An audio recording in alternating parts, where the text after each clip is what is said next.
है hello everyone. आज इस चैनल पे हम जो जावास्क्रिप्ट की सीरीज चालू हुई थी उसका एक और पार्ट लेके आ रहे हैं। पार्ट नहीं कहूँगा मैं, इस वीडियोस को जो भी है मैं फुल एंड फाइनल बनाने की कोशिश करूंगा, क्योंकि बहुत सारे काम होते हैं उस कारण से मैं बना नहीं पा रहा था। लेकिन अब मैं कंसंट्रेशन और कंसिस्टेंसी के साथ हम इस जो जावास्क्रिप्ट का हमारा लेक्चर है इसको हम देखेंगे। तो हम चलते हैं अपनी कंप्यूटर स्क्रीन पर और देखते हैं जावास्क्रिप्ट का बेसिक्स कि फिर से कवर करते हैं सारी चीज़ें। दो वीडियोस पहले, तीन वीडियोस, दो वीडियोस जितने भी आ गए थे, उसके बाद हम कवर करेंगे आज क्या क्या, वो देखते हैं हम क्या कवर करने वाले हैं। सो लेट मी शो दी ब्राउज़र या स्टार्ट our जावा जावास्क्रिप्ट के बारे में देखते हैं। एमडीएन पे चलते हैं, जावास्क्रिप्ट की फेमस वेबसाइट जो है एमडीएन। एमडीएन पे चलते हैं। तो JavaScript light weight interpreted programming language with first class functions. well it it is the most well known as scripting language of web page। तो well known scripting language की क्या है, हमें इसमें स्क्रिप्ट यानी स्क्रिप्टिंग लैंग्वेज की तरह ही काम करती है और वेब पेजेस वगैरह पे यूज होती है। वेब पेजेस वगैरह पे हम जावास्क्रिप्ट पे यूज करते हैं, है ना। तो जावास्क्रिप्ट जो हमारी है प्रोग्रामिंग लैंग्वेज है, लाइट वेटेड है, इंटरप्रेटेड है। इंटरप्रेटेड में लाइन टू लाइन उसका एग्जीक्यूशन होता है। इंटरप्रेटर मतलब ये होता है, इंटरप्रेटर काम करते हैं उसको एग्जीक्यूट करने के लिए, है ना। तो ये थोड़ा सा एमडीएन का डॉक्यूमेंटेशन है, आप जाके पढ़ सकते हैं एमडीएन की वेबसाइट पे। एमडीएन जावास्क्रिप्ट आप लिखेंगे तो आप यहाँ पर पहुंच जाएंगे। यहाँ पर बहुत सारी चीजें, एडवांस जावास्क्रिप्ट, जावास्क्रिप्ट का इंटरमीडिएट, एडवांस, फिर प्रोजेक्ट एक्सपीरियंस एंड ऑपरेशन, है ना। बहुत सारी चीजें जावास्क्रिप्ट के बारे में। हम सबसे पहले देखते हैं कि जावास्क्रिप्ट के लिए हमें चाहिए क्या। तो बेसिकली जावास्क्रिप्ट के लिए ना आपको कुछ चाहिए नहीं। आपको मतलब बेसिकली जो प्रोग्रामिंग लैंग्वेज में हम जैसे सी हो गया, सी प्लस प्लस हो गया, है ना, हमारा जावा हो गया, पाइथन हो गया, इसके लिए हमें एक इसका सॉफ्टवेयर डाउनलोड करना पड़ता है। एक जेडीके फाइल, जावा के लिए जेडीके फाइल, पाइथन के लिए पाइथन इंस्टॉल करना पड़ता है अपने सिस्टम पे। बट जावा स्क्रिप्ट एक ऐसी लैंग्वेज है जो कि हमें बिना कुछ किए भी हमारे ब्राउजर पर रन हो सकती है। ब्राउजर पर रन कहाँ पे हो सकती है, यहाँ पर। जब किसी भी ब्राउजर पे आप आएंगे, मैं ब्रेव पे हूँ, इंस्पेक्ट पे जाएंगे और यहाँ पर आपको एक ऑप्शन मिलता है कंसोल। कंसोल, यहाँ पे हम अपनी जावास्क्रिप्ट लिख सकते हैं। अगर मैं यहाँ पे लिखता हूँ console dot log, console dot log hello, और इसको मैं कंप्लीट करता हूँ, तो देखो ये हेलो हमारा जो है ये प्रिंट हो गया। अगर मैं इसको फॉन्ट साइज थोड़ा सा बढ़ा दूँ इसका, तो ये देखिए ये हेलो जो है हमारा प्रिंट हो गया। मतलब हमारी जावा स्क्रिप्ट जो है इंडिपेंडेंटली ब्राउजर पे रन कर सकते हैं, समझ रहे? तो हमें किसी भी थर्ड पार्टी या उसके खुद के सॉफ्टवेयर की जरूरत नहीं है जावा स्क्रिप्ट को पढ़ने के लिए, जावा स्क्रिप्ट को सीखने के लिए। ये बहुत अच्छी बात है जावा स्क्रिप्ट की। बट बट हम पूरा कोड अपना कंसोल में तो लिखेंगे नहीं, क्योंकि कंसोल एक बार के लिए रहता है। जैसे ही हम पेज रिफ्रेश करेंगे हमारा कंसोल रिफ्रेश हो जाता है, हमारा कोड सेव नहीं होता। तो हम कोड कहाँ लिखेंगे, हम कोड लिखेंगे अपने विजुअल स्टूडियो कोड पे। विजुअल स्टूडियो कोड पे कोड लिखेंगे। कंसोल डॉट लॉग क्या है, बहुत सारे लोगों के मन में सवाल आ रहा होगा कंसोल डॉट लॉग क्या है। तो बेसिकली एक कंसोल एक क्लास है जिसका लॉग एक फंक्शन है। अगर मैं टाइप ऑफ देखूं, टाइप ऑफ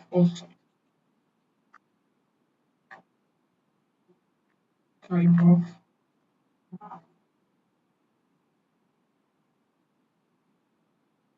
डॉट लॉग का अगर मैं टाइप देखूं, तो अभी तो मुझे अंडरलाइन मिल रहा है। इसका टाइप ये एक फंक्शन है, कंसोल एक क्लास है जिसका एक फंक्शन है क्या, लॉग।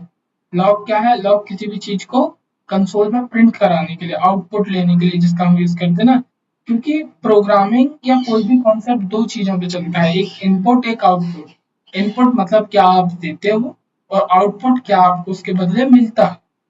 ये दो चीजें होती हैं, इनपुट और आउटपुट। आपने क्या दिया और आपको प्रोग्राम ने, सिस्टम ने या सामने वाले ने क्या लिया, क्या दिया आपको, वो होता है क्या, इनपुट और आउटपुट। तो कंसोल डॉट लॉग, कोई भी आउटपुट में हमें कोई भी चीज मिलती है उसके लिए हम यूज करते हैं क्या का, कंसोल डॉट लॉग का, उसको स्क्रीन पे दिखाने के लिए, उसको स्क्रीन पर प्रिंट करने के लिए। ठीक है। सबसे पहले हम चलते हैं अपने वीएस कोड पे।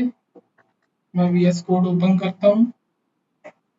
अह, ये मैंने अपना वीएस कोड ओपन कर लिया, ये मेरा पुराना कोड है, कुछ नहीं करूंगा मैं जस्ट चैट पाए से और अपने डेस्कटॉप पे ही एक नया फ़ोल्डर बनाता हूँ मैं। डेस्कटॉप पे न्यू फ़ोल्डर, जावा स्क्रिप्ट क्लास, जावा स्क्रिप्ट क्लास करके मैंने, ये आपको दिख नहीं रहा होगा मेरी सेकेंडरी स्क्रीन पे है। ओपन विद वीएस कोड करते हैं। तो ये मेरा नया फ़ोल्डर जावा स्क्रिप्ट क्लास जो है वो मेरी विजुअल स्टूडियो कोड पे ओपन हो चुका है ना। ये मेरा जावास्क्रिप्ट क्लास जो है वो विजुअल स्टूडियो कोड पे ओपन हो चुका है। यहाँ पे मैं एक नया फोल्डर बनाता हूँ क्या, basics underscore JS dot JS. हाँ, बेसिक अंडरस्कोर जेएस बना रहे हैं क्योंकि हम फोल्डर बना रहे हैं। और इस फोल्डर के अंदर हम एक न्यू फाइल बनाएंगे क्या, index dot H T M L. और आपने कहा, आप लोग सोच रहे होंगे कि मैं जावास्क्रिप्ट का लेसन बना रहा हूँ, फाइल बना रहा हूँ HTML की। तो ऐसा नहीं है, हम HTML फाइल के थ्रू जावास्क्रिप्ट फाइल को रन करेंगे। देखते हैं कैसे करेंगे। तो बेसिकली मुझे इतना कंफर्म कर देना आप, सभी को बेसिक्स HTML तो आता ही होगा। तो जस्ट हम HTML का बॉयलर प्लेट कोड लिखेंगे और यहाँ पर एक हेडिंग लिख देंगे हेलो, जिससे हमें कुछ आउटपुट मिलता रहे स्क्रीन पे हमारी। तो हमें समझ में आएगा कि हमारी जो फाइल है वो जो है वो HTML फाइल जो है वो रन हो रही है। तो हम कर लेते हैं लाइव सर्वर पे ऑन, और इसको मैं क्या करता हूँ, हाफ ऑफ स्क्रीन पे शिफ्ट कर देता हूँ। ठीक है। तो हमारे पास हमारी दोनों फाइल है। अ, हमारी जो index dot H T M L उसका आउटपुट हमें मिलने लगा है। बट हमें जावास्क्रिप्ट का आउटपुट कहाँ मिलेगा, जावास्क्रिप्ट का आउटपुट हमें, हमने अभी देखा कहाँ मिलेगा, कंसोल पे। तो कंसोल पे भी ये एरर आ रही है क्योंकि हमने जावास्क्रिप्ट फाइल लिंक नहीं करी है। अब एचटीएमएल में जावास्क्रिप्ट फाइल लिंक करने के लिए हम क्या करते हैं, स्क्रिप्ट टैग का यूज करते हैं। स्क्रिप्ट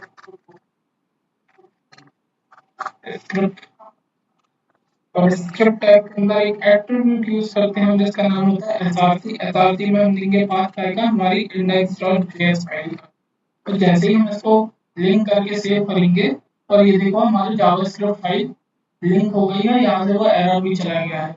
तो ऐसे हमें जावास्क्रिप्ट फाइल को लिंक करके और रन करना है। अब चलते हैं हम जावास्क्रिप्ट फाइल, अब शुरू करते हैं हम अपनी कहानी जावास्क्रिप्ट की। जावास्क्रिप्ट क्या है, जावास्क्रिप्ट कैसे काम करती है जावास्क्रिप्ट, हम लूप्स, कंडीशंस, बहुत सारे एलिमेंट्स कैसे बनाते हैं जावास्क्रिप्ट, आज वो सब चीज हम यहाँ पर देखने वाले हैं कि हम कैसे काम करते हैं अपनी जावास्क्रिप्ट।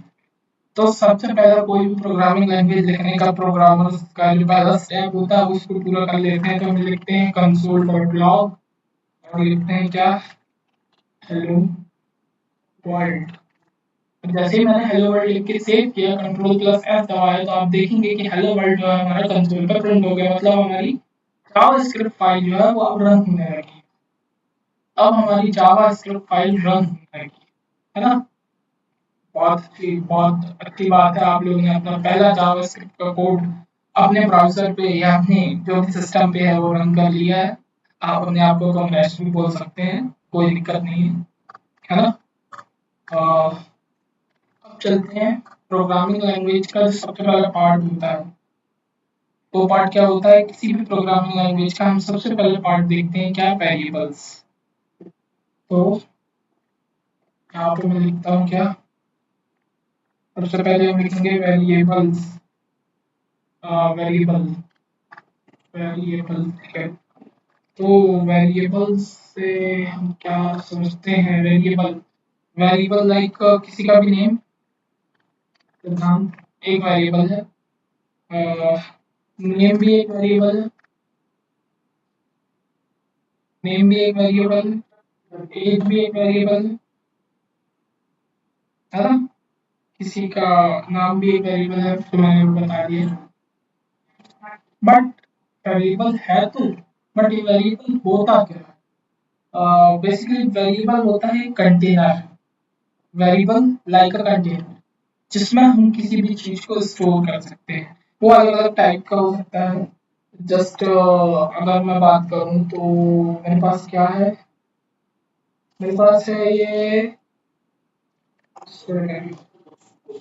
दिस, एक टाइप का कंटेनर ही है, इसमें मैं कुछ भी रख सकता हूँ। जैसे कि अगर मैं चाहूँ, ये मेरे पास मेरी वॉच है, ठीक है, ये मेरी वॉच है, और मैंने इसको खोला और मैंने इसको इसमें रख दिया और मैंने इसको बंद कर दिया, तो ये क्या है, ये कंटेनर। तो कंटेनर ये क्या हो गया, ये मेरे लिए वेरिएबल हो गया, वेरिएबल। और इसमें जो अंदर रखा हुआ है वो क्या होगा, इसकी value, variable value, variable value.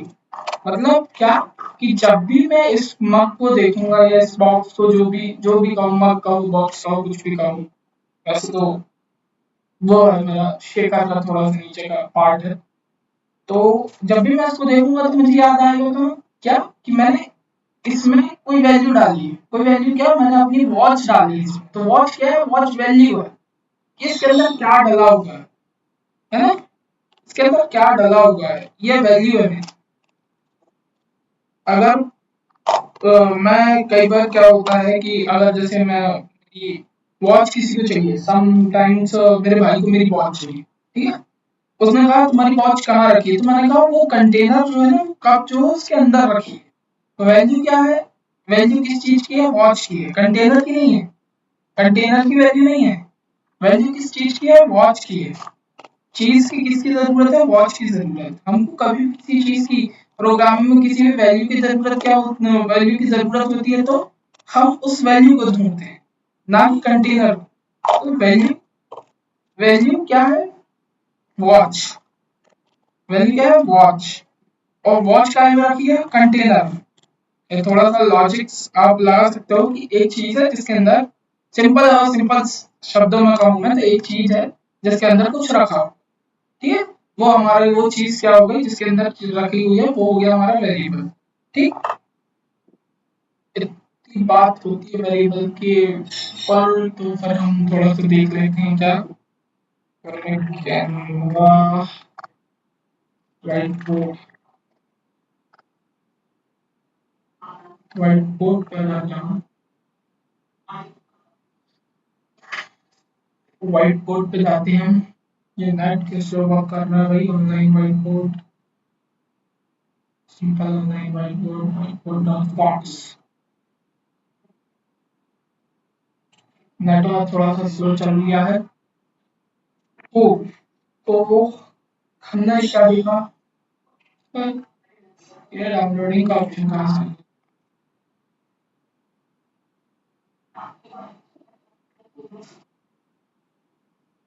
Just a second.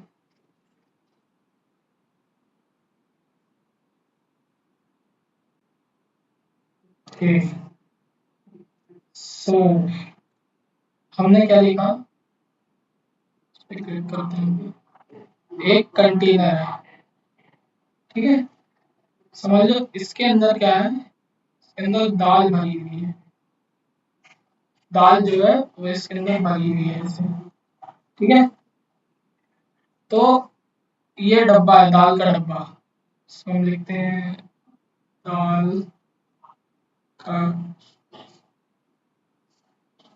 डब्बा, ठीक है।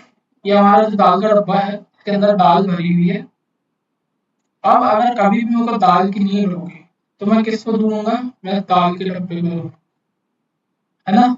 ऐसे ही प्रोग्राम में जब हमें किसी वेरिएबल की जरूरत होती है, जैसे ए की वैल्यू 10 है, तो जब हमें 10 की जरूरत होगी, जब हमें ए की वैल्यू की जरूरत होगी, तो हम कैसे जोड़ेंगे, हम जोड़ेंगे ए को। ए क्या है, ए हमारा कंटेनर है, कंटेनर लाइक वेरिएबल, वेरिएबल। तो वेरिएबल क्या होता है, वेरिएबल होता है कंटेनर जो हमारे लिए वैल्यू को स्टोर करके रखता है, वैल्यू को रखता है अपने पास स्टोर करके। लाइक मेमोरी, मेमोरी में क्या है, हमारे पास बहुत सारी हमारी फोटोज है, ये ऐसी कुछ मेमोरी होती है हमारी, इसको नहीं पता तो ऐसे बाइट्स, ब्लॉक के बाइट्स में, बाइट्स के ब्लॉक में, बाइट ब्लॉक, थोड़ा ग्राफिक पैड पे मेरी राइटिंग अच्छी नहीं है तो थोड़ा सा इग्नोर करना, है ना। तो इसको हटा देते हैं। हम किसकी बात कर रहे थे, हम बात कर रहे थे काय की, मेमोरी ब्लॉक की। तो मेमोरी कैसे स्टोर होती है, मेमोरी होती है ब्लॉक्स, बाइट्स के ब्लॉक्स में स्टोर होती है। अब सपोज करो मेरा एक फोन है मेरे पास, मेरा ये फोन है, ये मेरा फोन है, इसके अंदर बहुत सारी फोटोज हैं, वीडियोस हैं, गाने भी हैं, फोटोज, वीडियोस, सॉन्ग्स। तो फोटोज, वीडियोस और सॉन्ग्स मेरे पास, और ये काय में स्टोर है, ये इस फोन में स्टोर है। तो फोन क्या हुआ हमारा, फोन हुआ हमारा कंटेनर, क्या हुआ हमारा, कंटेनर ऑब्लिक वेरिएबल, ठीक है। और जो हमारी फोटोज, वीडियोस, सॉन्ग्स है, वो क्या हुई हमारी वैल्यू, समझे। फोन जो हुआ वो हमारा हुआ कंटेनर, और फोटोज, वीडियो, सॉन्ग हुआ हमारा क्या, वेरिएबल्स, ठीक है। अब लॉजिक क्लियर है, और वेरिएबल्स क्या होते हैं और वैल्यूज क्या होती है। अब चलते हैं हम नेक्स्ट पार्ट। अब नेक्स्ट पार्ट क्या है हमारा, नेक्स्ट पार्ट है कि हम वेरिएबल डिफाइन कैसे करते हैं। तो जावा स्क्रिप्ट में वेरिएबल डिफाइन करने की तीन मेथड है, तीन मेथड कौन कौन से देखते हैं, वो कौन कौन से तीन मेथड है। तो हम वेरिएबल डिफाइन कर सकते हैं वैर से, ऑब्लिक लेट से, और कॉन्स से। ये तीन कीवर्ड होते हैं। कीवर्ड क्या होते हैं, एक और बात, कीवर्ड क्या होते हैं भैया, व्हाट इज कीवर्ड मुझे नहीं पता, क्या होता है कीवर्ड, मैंने नहीं पढ़ा आज तक। तो कीवर्ड क्या होते हैं, keyword is like a reserve word, जो कि हमारे प्रोग्रामिंग लैंग्वेज या किसी भी लैंग्वेज के रिजर्व वर्ड होते हैं, जिसको लिखने पर एक पर्टिकुलर कोई भी टास्क होता है, कोई भी टास्क परफॉर्म होता है।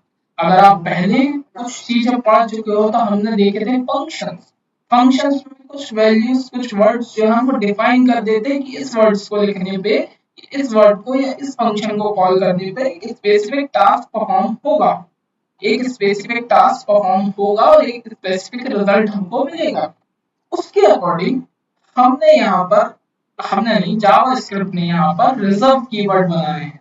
अब रिजर्व कीवर्ड का कॉन्सेप्ट अगर आपको समझना है, तो जैसे हमने फर्स्ट ऑफ ऑल यूज किया, सबसे पहले एक फंक्शन यूज किया, रिजर्व फंक्शन, जिसको हम कहेंगे कंसोल डॉट लॉग। हमने इसके अंदर लिखा हेलो,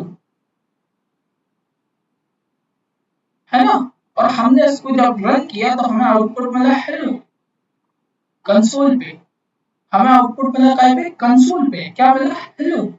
क्यों मिला, क्योंकि कंसोल डॉट लॉग एक ऐसा फंक्शन है जावा स्क्रिप्ट का प्री डिफाइंड, प्री डिफाइंड मतलब जो चीजें पहले से डिफाइंड होती हैं, जो चीजें पहले से डिफाइंड होती हैं। अगर जैसे मैंने कहा कि सपोज आपके पापा ने आपको कहा कि बेटा नहीं, बीकॉम नहीं करना है, बीटेक करना है। अब ये चीज क्या है, ये चीज पहले से डिफाइन है कि आपको बीटेक ही करना है। वैसे ऐसा होता नहीं है, आजकल लोग अपने मन का काम करने लगे हैं, पापा मम्मी की स्टडीज के बारे में पापा मम्मी इतने समझदार हो गए हैं कि वो आजकल फोर्स नहीं करते। बट सपोज कई बार क्या होता है, ये चीजें डिफाइन होती हैं। तो अगर जैसे कि इसका बेस्ट एग्जांपल क्या होगा, बेस्ट एग्जांपल हाँ, जैसे कि मैं रात में फोन चला, ठीक, और मुझको वहां से सामने से पापा जी का आदेश आता है, पापा जी का इंस्ट्रक्शन आता है, या पापा जी कोई चीज रिजर्व कर देते हैं कि बेटा घर में सबको 10 बजे के बाद फोन नहीं चलाना है, सो जाना है, तो ये चीज मेरे पास क्या होगा, ये चीज मेरे पास रिजर्व हो गई, रिजर्व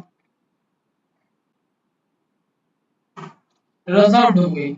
रिजर्व हो गई मतलब क्या कि अब 10 बजे के बाद मैं सोऊंगा, सो ही जाऊंगा, सो ही जाऊंगा, फोन नहीं यूज करूँ, फोन जो है वो मेरा डेड हो जाएगा, है ना, 10 बजे के बाद, क्योंकि पहले से रिजर्व हो गई ये चीज कि 10 बजे के बाद आप यूज नहीं कर सकते, समझे। तो ये जो है, ये कीवर्ड जो है ये रिजर्व, मतलब आप इनको यूज कर सकते हो एक पर्टिकुलर टास्क के लिए, इस इनमें एक पर्टिकुलर टास्क रिजर्व है ना, तो इनका यूज करते हैं हम क्या, वेरिएबल डिफाइन करने के लिए, ठीक है, वेरिएबल को डिफाइन करने के लिए। तो वो कौन कौन से 3 वर्ड है हमारे पास, वो है where, let और const, where, let और const। बट भैया 3 क्यों, 1 क्यों नहीं, ये भी बात है, ये भी बात है, 3 क्यों 1 क्यों नहीं, तीनों का काम अलग अलग है, सिचुएशन टू सिचुएशन डिपेंड करता है कि हमें वेरिएबल किस टाइप का डिफाइन करना है।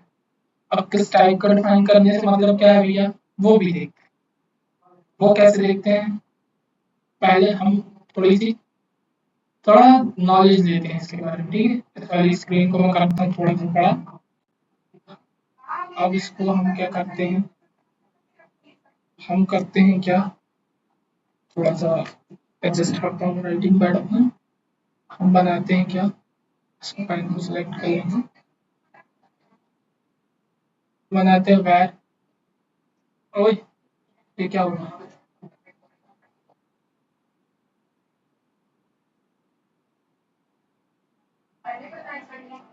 ग्राफिक टेबल पे स्ट्रेट लाइन खींचना कठिन है, आज पता चल गया, लेट और कांस्ट। अब वैर से जो भी हम वेरिएबल डिफाइन करते हैं, इसको अभी हम प्रोग्रामिंग में भी देखेंगे, हम उसको रीडिफाइन भी कर सकते हैं, लेट में भी हम क्या रीडिफाइन कर सकते हैं, नहीं, लेट में हम रीडिफाइन नहीं कर सकते, और कॉन्स्ट में भी हम रीडिफाइन नहीं कर सकते। रीडिफाइन का मतलब है बार बार उस वेरिएबल को डिफाइन करना, जस्ट लाइक मैंने लिख दिया a, where where a is equal to 20, और उसके बाद 3 लाइन बाद पर मैंने लिख दिया var a is equal to 30, तो वेर के साथ हम ये कर सकते हैं। बट अगर इन केस में लिखता हूँ कि देखो, अगर मैं लिखता हूँ क्या, मैं लिखता हूँ let a is equal to 30, और फिर अगर मैं लेट लिखता हूँ let a is equal to 40, अगर मैं ये लिखता हूँ तो ये गलत है, यहाँ पे वो मुझे एरर दे देगा कि आप लेट से जिस वेरिएबल को आपने डिफाइन किया है, वो आपको, आप उसको बार बार डिफाइन नहीं कर सकते, आप उसको बार बार डिफाइन नहीं कर सकते। अब दूसरी टर्म आती है रीअसाइन। रीअसाइन रीअसाइन क्या होता है, वैल्यू को बार बार असाइन करना, जैसे कि हमने यहाँ किया ना, ए इज इक्वल टू 30, फिर ए इज इक्वल टू 40 भी कर दिया, फिर आगे गए तो हमने ए की वैल्यू 10 कर दी, तो ये होता है क्या, रीअसाइन। क्या होता है ये, रीअसाइन। तो वैर के वेरिएबल को, वैर से जो भी हम चीजें डिफाइन करेंगे, जो भी वेरिएबल डिफाइन करेंगे, उसको हम रीअसाइन कर सकते हैं। लेट में भी हम उसको रीअसाइन कर सकते हैं, बट कॉन्स्ट में हम उसको रीअसाइन नहीं कर सकते।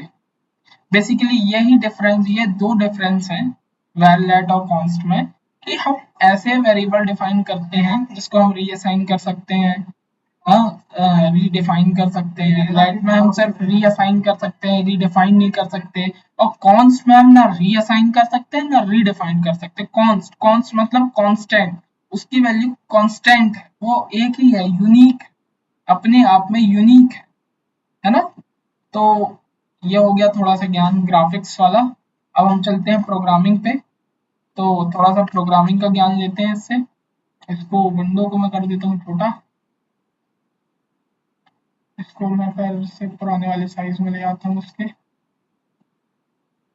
आ जा भाई। क्यों में इसको हमने कर दिया ऐसा। और हमारा डॉक्यूमेंट कहाँ गया? हमारा डॉक्यूमेंट ये था। देखो, अब मैंने आपको क्या बताया था? वन वेरिएबल डिफाइन करते हैं वैर ए इक्वल टू 30। ठीक है। और फिर अगर मैं डिफाइन करता हूँ क्या, let a equal to 25, but sorry, let के लिए बी का यूज करते हैं ना भाई। Let b equal to 3। ठीक। और const const c c equal to मैं देता हूँ 40।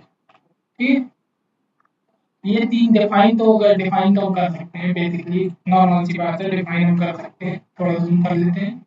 डिफाइन हम कर सकते हैं। अभी तक कोई एरर नहीं आई हमारे प्रोग्राम में, हमने रिफ्रेश करके देख लिया कंट्रोल एस से। अब मैं डिफाइन करता हूँ क्या, वेर ए इक्वल टू ए की वैल्यू क्या कर देता हूँ मैं, 55 कर देता हूँ। ठीक है। यहाँ लॉग लगा कर प्रिंट कर लेते हैं सबको ना। तो अगर मैं लिखूँ लॉग ए, सबको प्रिंट करते हैं तो तीनों को प्रिंट कर लेते हैं, बी एंड देन सी। अगर मैं तीनों की वैल्यू लिखा तो तीनों की वैल्यू क्या थी, 43 और 30। ठीक है। तीनों की वैल्यू प्रिंट हो गई। एक ही वैल्यू मैंने चेंज करी, मैं लिखता हूँ लॉग लॉग। अब मैंने एक ही वैल्यू लिखी, तेरे को एक ही वैल्यू क्या है, 55। मतलब एक ही वैल्यू हम चेंज कर सकते हैं। क्या देखा था हमने? हमने देखा था रीअसाइन। ये देखा था रीअसाइन, समझे? रीअसाइन हम रीअसाइन कर सकते हैं। तो वैर में हमने रीअसाइन करके देख लिया। ठीक। अब चलते हैं हम लेट वाले को रीअसाइन करते हैं। लेट पी इक्वल टू हमने क्या किया, हमने इसकी वैल्यू लिख दी 234। अब यहाँ पे देखो एक रेड कलर का मार्क आ गया। क्या लिख रहा है, can not redeclare block scope variable p. और रीडिक्लेयर मतलब क्या, रीडिफाइन। समझे? रीडिफाइन। आप जो वैर से लेट से वेरिएबल बना रहे हो उसको आप रीडिफाइन नहीं कर सकते। तो रीडिफाइन नहीं कर सकते, बट भैया आपने कहा रीअसाइन तो कर सकते हैं, हम तो रीअसाइन कर रहे थे। तो आपको यहाँ लेट नहीं लिखना, आप रीअसाइन कर सकते हैं उस वेरिएबल को, बट आप लेट नहीं लिखते। तो अब हम इसको लॉक करते हैं। तो लॉक किया हमने और हमने लिखा बी और कंट्रोल एस किया। डॉक्यूमेंटेशन पे जाके देखो तो बी की वैल्यू जो है हमने रीअसाइन, हम रीअसाइन कर सकते हैं बट रीडिफाइन नहीं कर सकते। रीअसाइन कर सकते हैं बट रीडिफाइन नहीं कर सकते। ठीक है। अब हम चलते हैं कॉन्स्ट की वैल्यू चेंज करते हैं। कॉन्स्ट सी इक्वल टू, ये वैल्यू दे दी हमने सी को। अब देखो अभी भी क्या एरर दे रहा है, कैन नॉट रीडिक्लेयर, है ना, रीडिक्लेयर की एरर दे रहा है। चलो हम रीडिक्लेयर भी नहीं करते, हम सिर्फ चेंज करते हैं वैल्यू को और लॉक करते हैं। और सी को हम जैसे ही लॉक करेंगे तो क्या एरर आ रही है हमारे पास, क्या, ये देखो आ रही, असाइनमेंट कंसिस्टेंट वेरिएबल, मतलब कॉन्स्ट के वेरिएबल को आप री असाइन भी नहीं कर सकते। कॉन्स्ट की वैल्यू हमेशा एक ही रहेगी। अगर हमने उसको 40 डिक्लेयर कर दिया तो हम 40, जैसे कि पाई की वैल्यू कभी चेंज नहीं होती। पाई आपको पता होगा 3.14 22/7 कहते हैं जिसको, ना, 3.14 पाई, वो कभी चेंज नहीं होता, है ना। तो उसको कांस्टेंट कह सकते हैं, वो वैल्यू कांस्टेंट है। तो ये होता है वेरिएबल और कॉन्स्ट वेरिएबल कैसे डिफाइन करते हैं हम जावास्क्रिप्ट में। वो तो सभी को समझ में आया होगा, है ना। अब आगे चलते हैं, हमने वेरिएबल डिफाइन कर लिए। अब चलते हैं हम क्या पे, ऑपरेटर्स पे। ऑपरेटर्स में भी सही लिखा होगा मैंने, इंग्लिश नहीं आती मुझे, आती है मतलब थोड़ी बहुत आती है। एमडीएन की वेबसाइट पे चलते हैं। हाँ ये टाइप की खुला भाई, अच्छा मैं खोल कर रखा था। इंडियन जेएस ऑपरेटर्स, डॉक्यूमेंटेशन जाके पढ़ते हैं। Operators operators operators operators arrow function, Indian पे गए, ऑपरेटर्स, ये होगा से ऑपरेटर्स। तो ये बहुत सारे ऑपरेटर्स हैं हमारे पास, क्या ये है ऑपरेटर्स, असाइनमेंट ऑपरेटर हैं हमारे पास कुछ। तो मैं जो चीज दिखाना चाह रहा हूँ वो कहाँ पे है?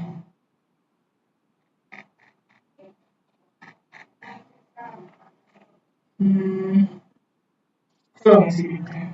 ऑपरेटर्स हमारे पास कितने टाइप के हैं? सबसे पहले तो हमारे पास है अर्थमेटिक ऑपरेटर्स।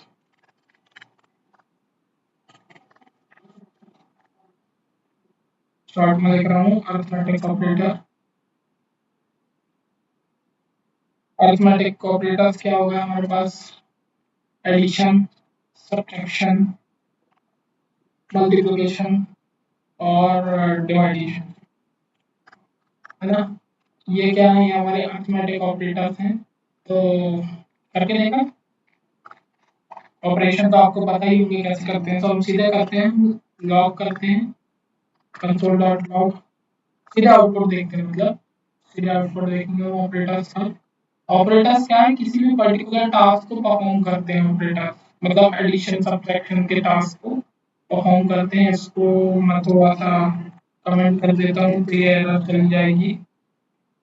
मैं सोच रहा हूँ कि कंसोल को भी यहाँ से कमेंट कर दूँ, इसको अनकमेंट करके कोड आपको मिल जाएगा।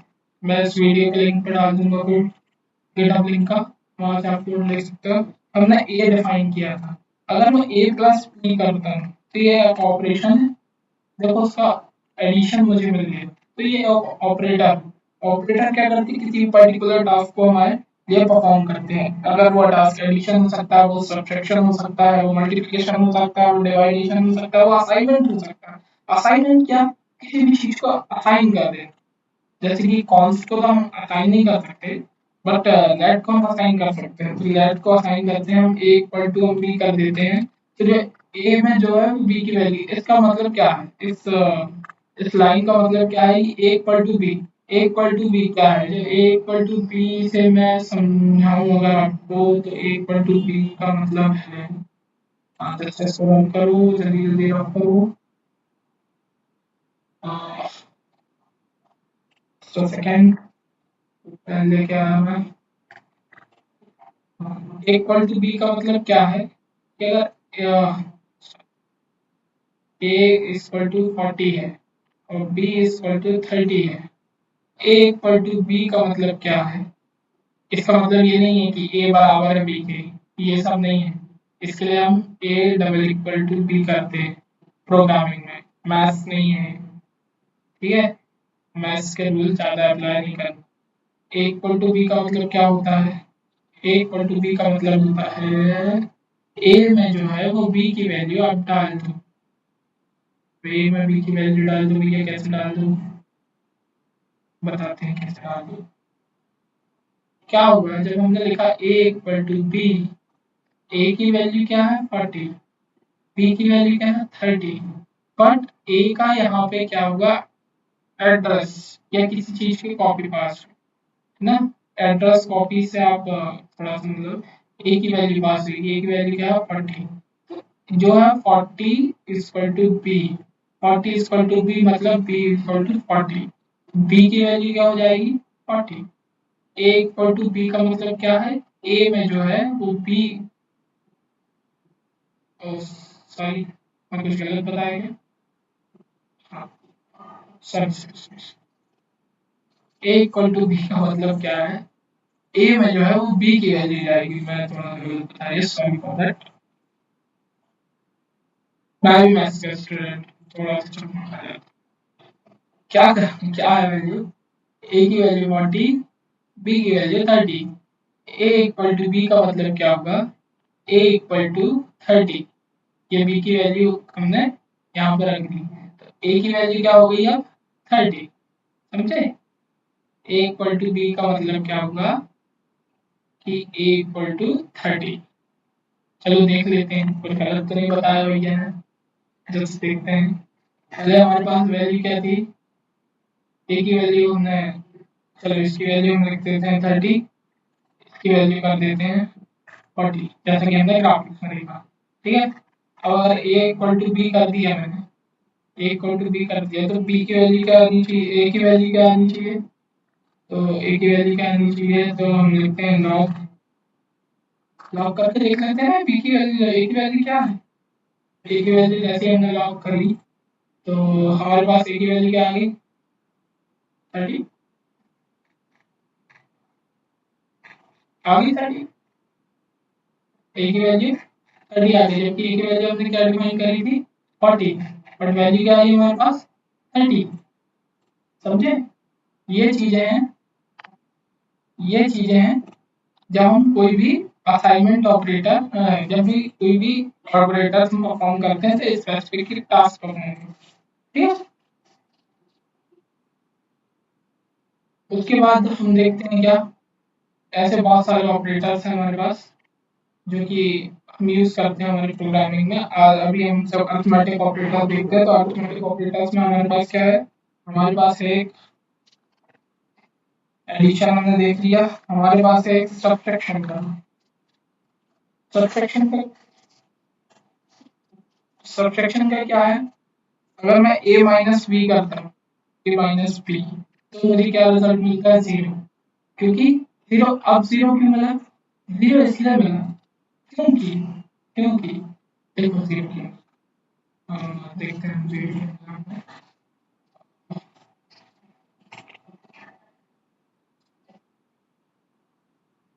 हम चलते हैं बोर्ड पे और देखते हैं हमें 0 क्यों मिला है, क्यों मिला, हमने तो a की वैल्यू 40 डिफाइन करी थी। तो जब हमने a की वैल्यू 40 डिफाइन करी थी, जब हमने इक्वल टू 40 डिफाइन किया था, उसके बाद हमने देखा था वो b इक्वल टू 30 डिफाइन किया था। तो जब हमने देखा था a इक्वल टू b, तो a की वैल्यू क्या होती हो गई थी 30। फिर हमने क्या किया, a माइनस b मतलब 30 माइनस 30, तो हमें क्या मिलेगा 0, तो हमें क्या मिलेगा 0, इसलिए हमें 0 मिला, इसलिए हमें आउटपुट में 0 मिला। क्यों मिला, उसका एक कारण है, क्योंकि हमने ए और बी की वैल्यू जो है वो सेम कर दी थी, इसलिए हमें आउटपुट में 0 मिला। अब हमारे पास एक और चीज क्या है, हमारे पास एक और चीज है क्या, log a multiplied by b. अगर हम ये करते तो हमें 900 मिला, हाँ 30 मल्टीप्लाई 30 होएगा तो 900 मिलेगा हमको, उसमें कोई शक की बात नहीं है। और हमारे पास एक और ऑपरेटर है क्या, ए डिवाइड बाय बी, इसमें हमें 1 मिलना चाहिए, 30 डिवाइड बाय 30 इज 21। तो ये होते हैं हमारे ऑपरेटर्स। ठीक है, ये होते हैं हमारे ऑपरेटर्स जो कि हम जावास्क्रिप्ट में यूज करते हैं। ये ऑपरेटर्स इतने ही नहीं है, ऑपरेटर्स बहुत सारे हैं हमारे पास जावास्क्रिप्ट में जो हम यूज करते हैं। बट अभी के लिए इस सीरीज के लिए आपके लिए इतना ही, इस वीडियो के लिए, सीरीज के लिए नहीं वीडियो के लिए। अगली वीडियो में हम डिफाइन करेंगे और भी ऑपरेटर्स को देखेंगे, और भी जावास्क्रिप्ट की बहुत सारी चीज़ों को हम देखेंगे कि जावास्क्रिप्ट कैसे वर्क करती है, कैसे काम करती है, कैसे हम जावास्क्रिप्ट को यूज कर सकते हैं। तो इस वीडियो के लिए थैंक्स फॉर वॉचिंग। अगर वीडियो पसंद आया हो, कॉन्सेप्ट आपको अच्छे लगे हो, कॉन्सेप्ट आपको समझ में आए हो, तो बने रहिए इस सीरीज के साथ। हम जावास्क्रिप्ट बहुत अच्छे तरीके से सीखेंगे, कैसे जावास्क्रिप्ट में काम करते हैं, कैसे बड़े बड़े प्रोजेक्ट्स बनाते हैं, कैसे उनको इंडस्ट्री लेवल पे जावास्क्रिप्ट के साथ काम करते हैं, फ्रंट एंड में बैक एंड में कैसे जावास्क्रिप्ट पे काम होता है, पूरी चीजें सीखेंगे। बने रहिए सीरीज के साथ। और अगर वीडियो अच्छी लगी हो तो लाइक करो, शेयर करो, कमेंट्स कर दो। अगर जहाँ कुछ भी समझ में ना आया हो, या थोड़ा सा मैं स्लो पढ़ा रहा हूँ या फास्ट पढ़ा रहा हूँ, या जो भी आपको दिक्कत जा रही है, आप नीचे कमेंट्स करो बकायदा। मिलते हैं नेक्स्ट वीडियो के साथ। Thank you. Keep learning, keep exploring. Thanks.